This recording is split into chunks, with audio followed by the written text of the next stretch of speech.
Welcome to Watch Candy. Be warned, today we will show images of watches that some viewers may find disturbing, unsettling, or even spooky. Shoot! No, stop blowing them out! No, I'm only down to one candle!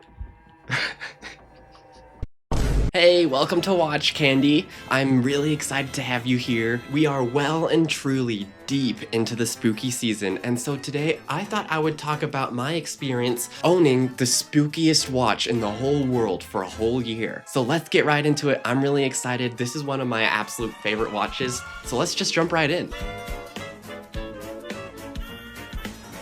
What I have on my wrist today is the Mr. Jones The Last Lap. Mr. Jones watches have been all over the internet for a few years now, all thanks to Andrew Morgan for sure. But essentially what they do is they have very artistic designs and also collab with different artists in creating these watches that not only have a unique way of telling the time, whether it is with a little duck and someone's foot or open aperture displays, all of their watches have something very, very different and special about them. I bought this piece in London at their only boutique in the whole world. If you're anywhere in the area, I highly recommend you stop by. It's small, but it is in central London. It's very easy to get to. You can get complimentary custom engravings as you wait. Plus the shop is just so cool. It's very colorful. The displays are really interesting. You get to be hands-on with every single watch. It's kind of like a swatch store, but better and higher end. So when I was in London, I stopped by the store. Of course, it was on my bucket list. I looked through a few different options, but I eventually ended on this one. And the reason I did is because of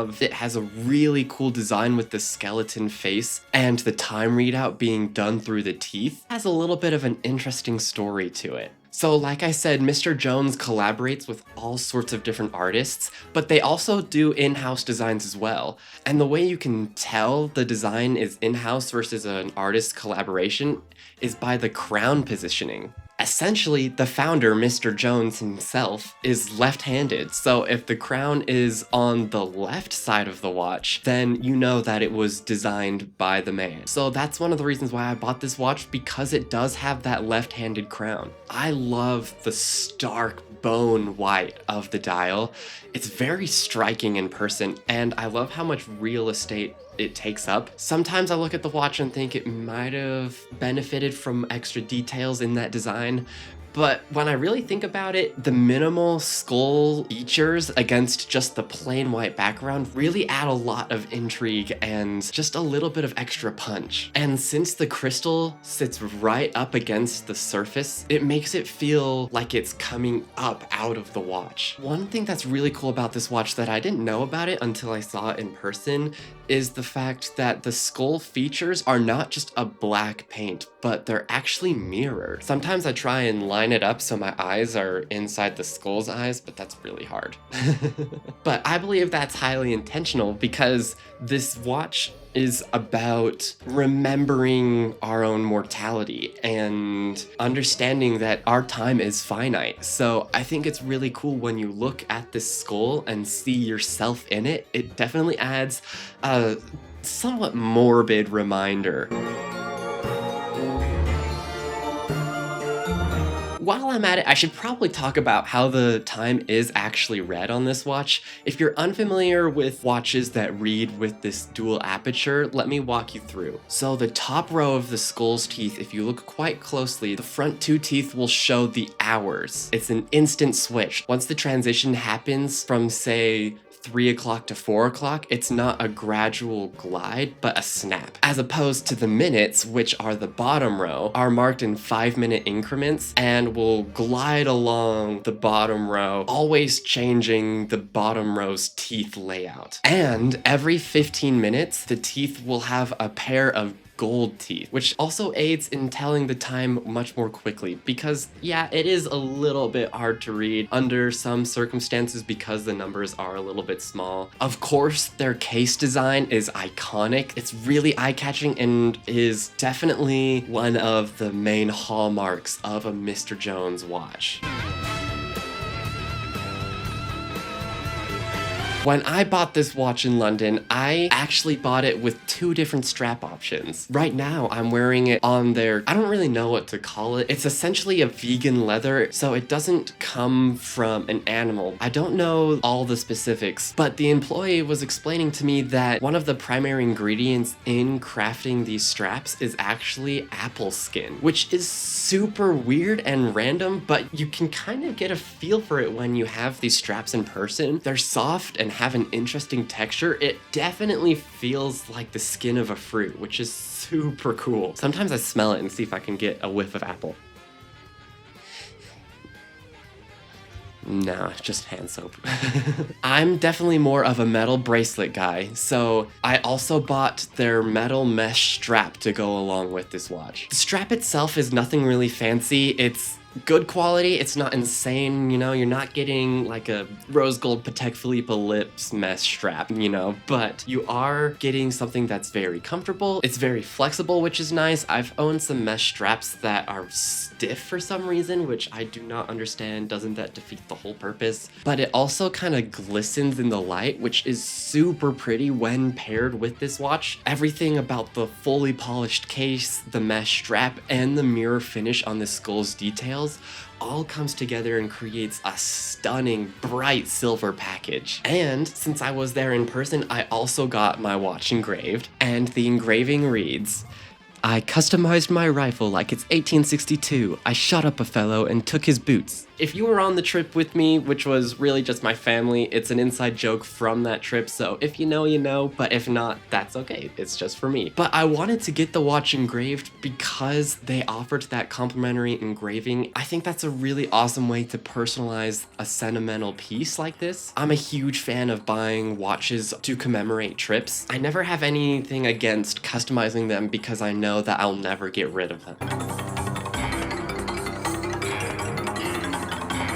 So let's talk about my wearing experience. After all, I have had this watch for over a year now, and I do have some thoughts. Firstly, this watch is not a daily piece. None of their watches really are, but if you're looking at buying one of their watches, I want to point out that you will not wear it often. And that's okay, these watches aren't meant to be worn every day, but they're not exactly cheap either. So if you want to invest there's like 295 pounds or something, so 300 and something dollars, which is not a small amount of money. So that's just something to consider when you're spending money like that, is how often am I going to wear this watch? How will it complement my aesthetic and how will it go with my collection? A great point is that it's not going to be anything like what you already have in your collection. Do not be disappointed if you buy it and then only wear it on occasion, because when you do wear it on those occasions, it is so much fun. I also love being able to swap between straps. Sometimes I do that a couple times during the day I'm wearing it. Because both of them have quick release spring bars, I feel very much empowered to do so.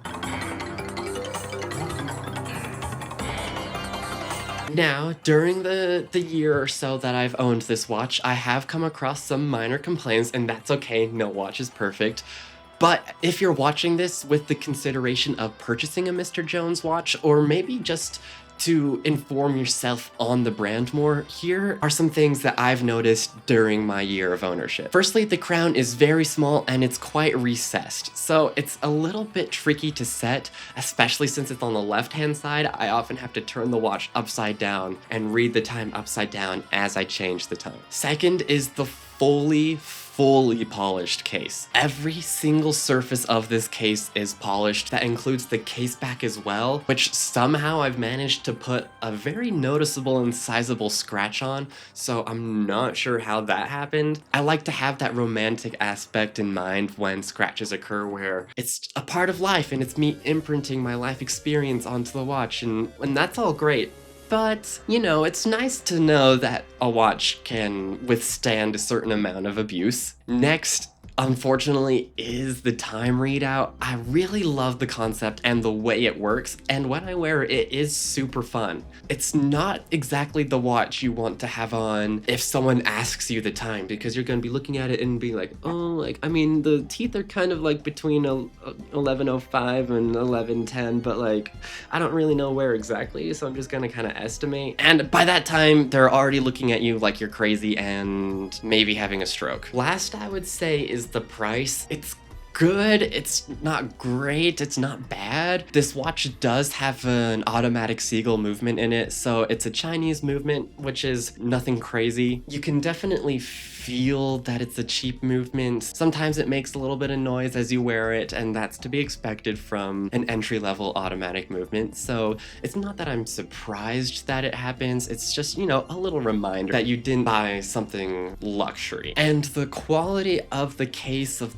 back, of the straps, it's all good, but it's right on the cusp of where it is in price, where if they charged you any more, I feel like it would be too much. Any less would be awesome, it would be more of a bargain, but right now it's just right kind of on the line. It does have a sapphire crystal though, which I forgot to mention, so you win some, you lose some with this watch, and that's okay. All watches are like that. Like, the strap is really cool, and the hardware on the strap I actually do really like. The mesh strap, it's fine. But all of my little critiques aside, I still would recommend this watch. If any of the designs resonate with you, if you want a watch that is painted and assembled in London and is something different than really anything else, these watches are fantastic. If you have the chance to go into the actual boutique in London, you absolutely must.